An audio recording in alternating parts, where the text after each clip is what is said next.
It's been called the common cold of mental illness because it's so pervasive. It results in poor concentration, lack of interest in sex, feelings of guilt, sadness, and hopelessness, and for some, the initial thought culminating in suicide. It's called depression. Hello, I'm Joseph Feinstein. On today's completely unrehearsed, spontaneous, tell-it-like-it-is Teen Talk, we've assembled a panel of youngsters, all of whom have known the pangs of depression. I find it so interesting that so many of the problems everyone encounters at some time in life never receive attention or understanding in school.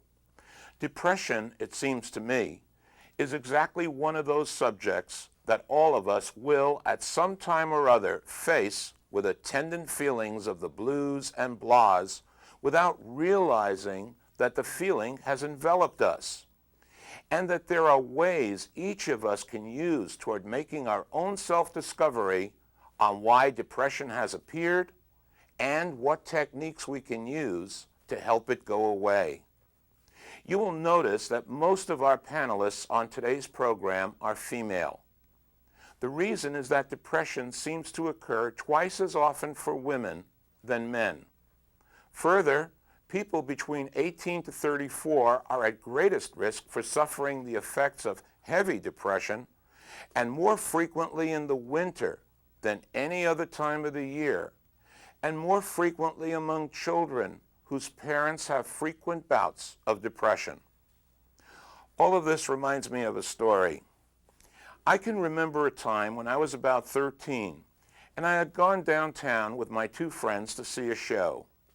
On the way home on the subway, both of the guys decided to play a game with me as the butt of the joke. They would jump off the train onto the platform, attempting to lose me. I played the game with them because I really didn't want to be left alone. We were standing on the platform, and at the last second before the doors closed, they jumped back on the train, and I was left standing alone as the train pulled out. I felt so abandoned. Of course I got home safely, but the feeling of abandonment left me very depressed. Young people today are being left alone in larger and larger numbers when their parents assign them to latchkey status, or when they break up in a boyfriend-girlfriend situation, or following the divorce of their parents. The antidote? We must teach our young people how to count on themselves, that they are their own best friends. When you can count on yourself totally, even depression is something you can handle. Let's turn now to Teen Talk and tune in to the feelings, attitudes, and coping mechanisms of today's panel as they discuss depression. It can steal up within you as insidiously as a November fog, chilling the heart and sapping the will even to get out of bed in the morning. Victims often experience it as a terrifying aloneness, a sense of being strangely outside themselves, like ghostly spectators of their own lives, unable to feel any human warmth. I'm Joseph Feinstein, and what I just described is one person's analysis of a malady that can affect all of us and does affect especially teenagers. It's called depression. Today on Teen Talk, we've invited a panel of youngsters to talk about depression, theirs, and some of the people around them. Welcome, panel. Welcome to Teen Talk. You know, one person described depression as helplessness plus hopelessness. Would you agree with that kind of definition, John? I would. When I've been depressed, I feel like the loneliest person in the world. It's just sometimes not even what anyone could say or their help doesn't even mean anything.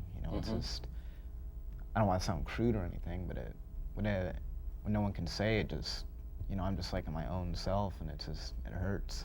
You go into your own self, and it really, really hurts. Errol, what does depression feel like for you? Well, to me, it feels like there's nothing you can do about it, and all you can do is sit alone and try to figure out what you're going to do, and it only gets worse. Mm-hmm.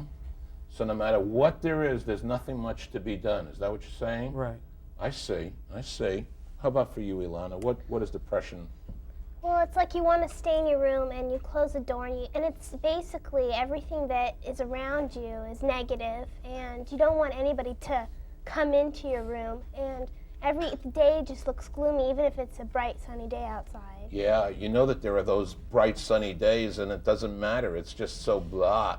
Well, that's what I really like to know. Is there a difference between the blues, the blahs, and depression? How do you feel about that one? Well, I don't really know what the blues is, but I know, I guess the blahs is just like a mood, you know, it's more like a mood, but when you're depressed, it lasts, you know, it lasts for a while and it feels, I don't know, I've never really felt hopeless, but I felt pretty helpless, you know, you don't really know what you can do to help yourself and nobody else knows what to do to help you. It's something sometimes you just have to cope with and get over. Would you go to talk with your mom or your dad, or will you talk with some friends or get on the phone? What will you do when these feelings prevail? Well, when I was depressed, I was really depressed. I didn't really have that many friends, and my parents were splitting up, and so I couldn't really go to anybody. So I just, you know, like Alana said, I just locked myself in my room all day and probably watch TV or read to just not think about my own problems, not to think about school or anything like that. Is it helpless for you, a helpless feeling or a hopeless feeling? No, I think it's kind of both. I just feel like people give me advice and try to help, and I just kind of, it goes right through me. I agree. It just goes right through you? Yeah. And what happens to you? I'll write a poem or something to get over it. Okay, so for you, you get the pen in your hand. I do that too. I like to do that. That's one. I like to exercise when that kind of mood hits me. What do you do? Myself, I just lock myself in the room and try to figure out what I'm going to do next. Occasionally, I'll try to talk to one of my best friends about it, see what their opinion is. In psychology, one of the things we know is that when there is a feeling of depression, there is also a feeling of loss, of some sort of loss. Have you experienced any kind of loss? Jeremy, have you experienced loss at all? Yeah, well, different occasions, but I've definitely felt the loss either of a friend or just because I did something poorly that I could have done much better at. You know, and you do get depressed. You definitely feel a little helpless, and you lock yourself away. You go drive in your car to get away. You turn on music to get away. You just pull back into yourself and really become an individual. You don't really want to let anybody in. Wow. And what about for you, Carrie? I have like a sense of loss from a lot of people and of losing friends. And what I do is I'll turn on sad songs and I'll just dwell on myself in the room. And I'll start reading books or writing, you know, just writing letters to people which I know I'm not going to give them, you know, just to write down. And then I will fall asleep.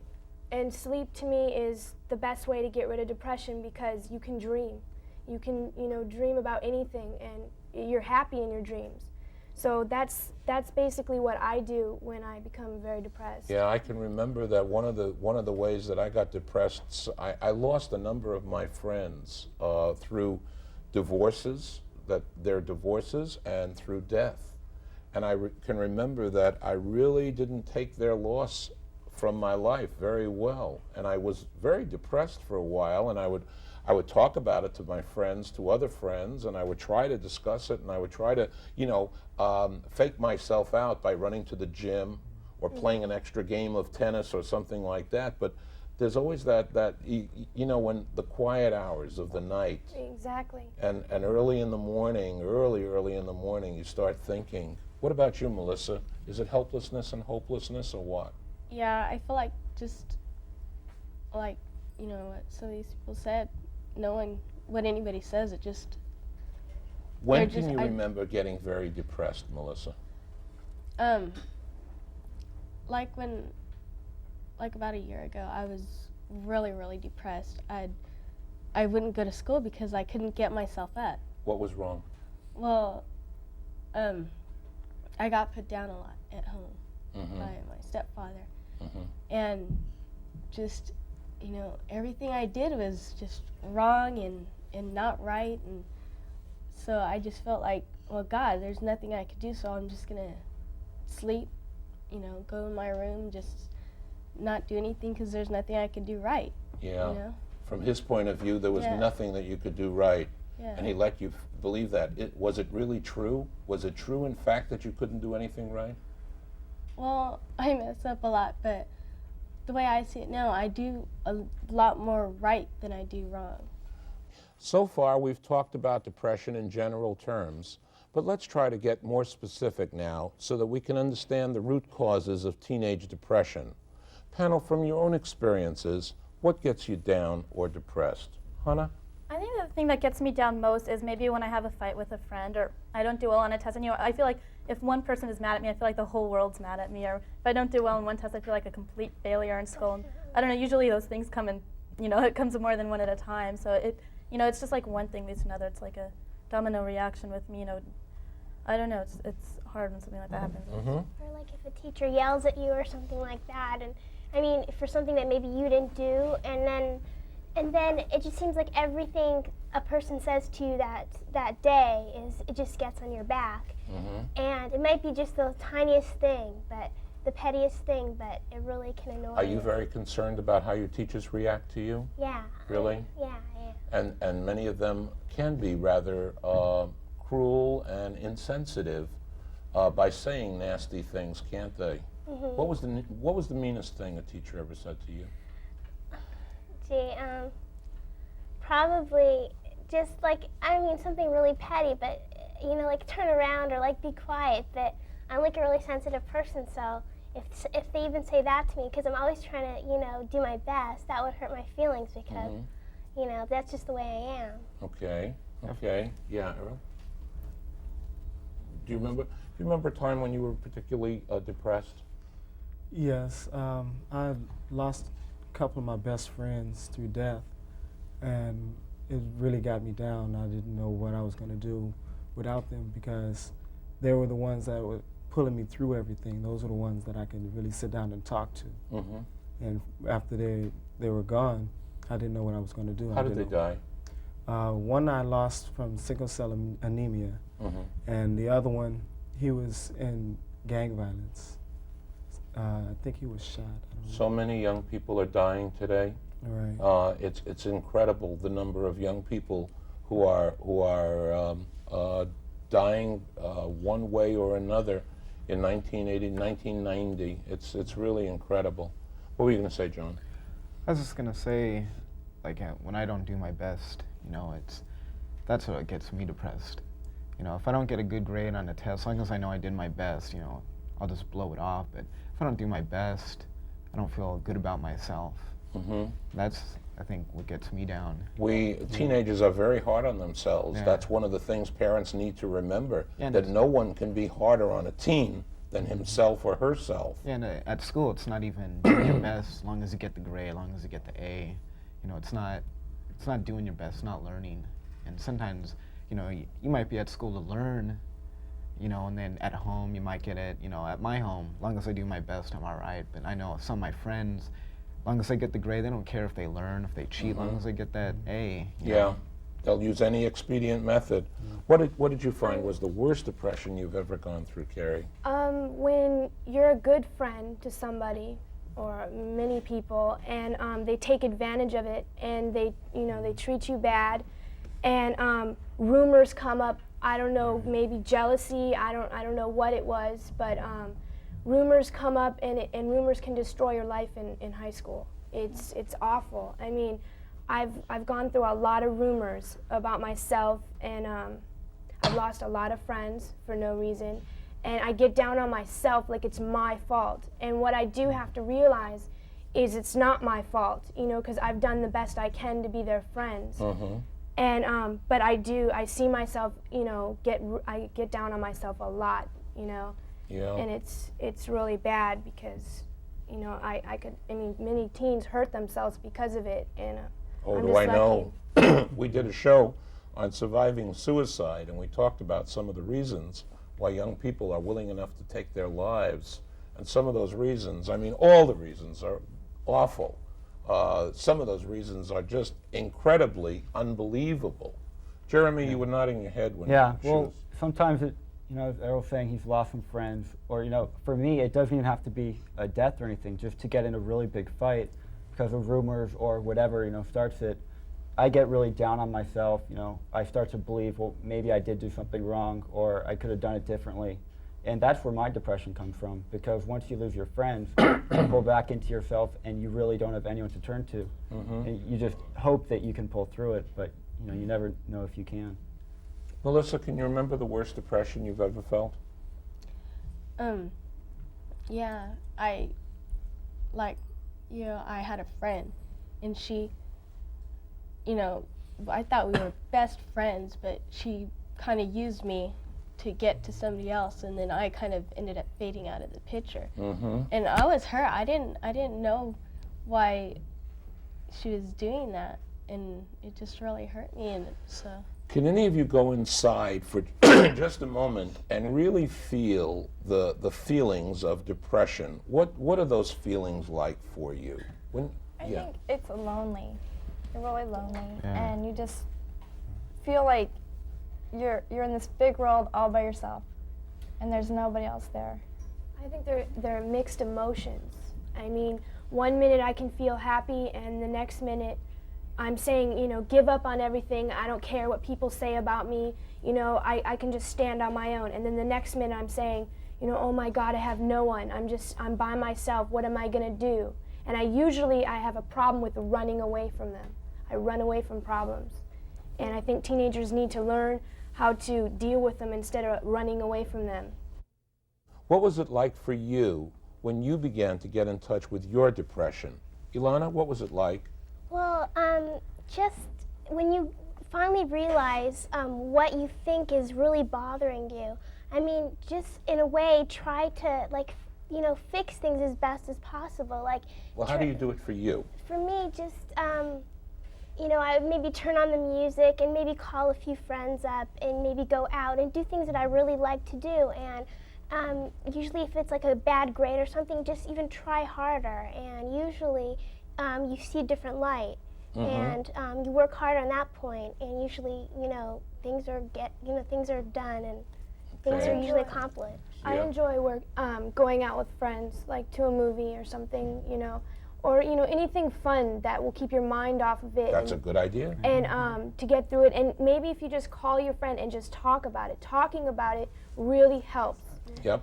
That's what therapy is all about. It's called the talking cure. And one of the things that sometimes, if you can't get these answers by yourself, there are people trained at school. They're called counselors. There are people at Teen Line Cares. There are people at all kinds of agencies who would love to sit down and talk with you about some of your problems. Use them. They exist, Psychotherapists like myself. We talk about people's problems all the time. And once you kind of breathe some fresh air into the problem, and all of a sudden the problem seems to dissipate and go away. Rachel, what do you do when you're getting clean of a problem? I either write it down, and it helps me sort out what was really wrong, or I go for a long walk. I went for a 10-mile walk one night. Did you really? Yeah. God. I got lost. You did get lost? Well, obviously you were found, or else you'd never arrive here. It gave me a lot of time to think about what was wrong, and so it helps to take a walk, or I call a lot of friends. Good. And being a peer What do you counselor do, John? helps. When I get depressed, I usually go surfing and just being by myself. It's just I get down to what's inside here, and being at the ocean is just a good place to put yourself. You have the dolphins and the ocean and My the favorite breeze. place. Yeah, just listen to the waves crash. And to me, if I do anything physical, that usually helps. And if I can't find a cure, or I don't understand what really my problem is, I'll do something just to get my mind off, and that Have you usually talked to works. any of the dolphins? Oh yeah, I did. And more importantly, have they answered you? Yeah, I went swimming with them once, and they were Did you making their little really? sounds. Yeah. You were really in the pool with Yeah, dolphins? Thanksgiving. Yeah. At where? Thanksgiving, I was just at Huntington Beach, and a whole bunch of them came, and they just swam underneath. I mean, that made my day, and I was depressed that day too, because my family wasn't together, and that made me depressed. For Thanksgiving. And Yeah. Holidays just around Yeah. this time of year, yeah. Any time of Christmas and Thanksgiving and all those other holidays, that's really a time of depression. Everybody has a distorted idea of what these holidays are supposed to be about. And they seem to forget that, it doesn't really follow in those Hallmark Hall of Fame ads, you know? Big It's not turkey like dinner. that. It's not like that. Watching soap operas help. I don't know, because like when you look at other people's problems, it kind of like brings you away from your own. Yeah. Well, that's a neat way. I never thought about it from that point of view. That's a really, it does work. Very interesting. One person described depression as a full-scale tumble into the void. What would you suggest to anyone watching to help them avoid the void? Avoid the void. Go ahead. I think that when you see yourself, there are kind of like little things before you start going into depression. You see things happening too, and it's important to talk about it right away, because if you let it build up, I mean, it's going to be hard to get out all at once. It's just going to be inside you, and you're just going to feel more upset and more upset. It's just not worth it. You should always let someone know when something is wrong. Okay. And I what do you agree. do? I think you should talk to your friends or someone that'll help you solve your problem, or if not, do some extracurricular activity that'll make you, something that you enjoy doing. Can you talk to mom or dad about some of these problems at all? Yes, sometimes. And does that help? Most of the time it does, yes. Can you talk to your rabbi or your minister or your priest? Did you ever, any of you ever try talking? I am. I think you feel more comfortable with somebody your own age, or one of your close friends, because when you talk to an adult, sometimes they kind of talk like they've been through it, like the same thing, and nobody has gone through the same thing as you. You're an individual. Right. And I think everyone has their own problems, and I think it's better to get advice from a peer. They talk at you instead of to you. Exactly. Yeah. Yeah. I agree with Go ahead, Jeremy. Well, I know that I always pull away for a while, but once I realized what's really depressing me, I turned right to my friends, get involved with activities with them, do something that I like doing with them, because they're the ones who know me the best. Not my parents. I can turn to them sometimes, but if I really want help, I'll go to someone my own age who I can really talk to about it. For all of us, depression will come and go throughout our lives. The real trick is recognizing when we are down and actively doing something to make things right. I can tell you from my own experience that a brisk walk or other type of exercise can get the blood flowing, oxygen pumping, and endorphins releasing in all of us. Also, you want to express those feelings of anger, sadness, or frustration. Don't keep them bottled up inside you. Once they're out, fill the void with music, with friends, and with laughter. The world is a lovely place, and depression just can't survive the beautiful light of day. If we believe that our minds affect our bodies, and our bodies affect our minds, it becomes readily apparent that depression is nature's way of saying, something's wrong. You're not attending to your body or your mind as it needs to be attended to. The few things mentioned at the end of the program are real. They do work. Exercise keeps the blood flowing, and you can do whatever you particularly like. Walk, jog, swim, aerobicize, skip, hop, dance, or fly. Get a funny video and watch it. There's a tendency to want to stay miserable, but it really isn't what's going on deeper inside. For I believe that all of us were put on earth to thrive, love, laugh, and be happy. And please keep in mind that whatever is happening today is for today. Tomorrow has a whole bunch of other things in store for us. Practice the talking cure. Call up a friend or go to the parent or relative of your choice and divulge your sadness. Depression really gets cut into smaller pieces as you share it, and that will make you feel better. There's a wonderful book along these lines written by Monty Elkonis entitled, Why Can't Anyone Hear Me? And there are some wonderful movies which I think might help. Only the Lonely with John Candy is a wonderful show dealing with depression. In it, he plays the part of a single man living with his mother, looking for love, looking for love. Or you might want to see The Doctor with William Hurt, in which he plays a surgeon who contracts cancer and now has to find out what it's like to be a patient instead of the doctor. And there's also City Slickers, a very funny movie with Billy Crystal, in which three middle-aged men strike out to find some happiness in a rather depressed time. The world is a joyful place. I wish you luck in finding some for yourself. For Teen Talk, this is Joseph Feinstein saying we'll see you very soon.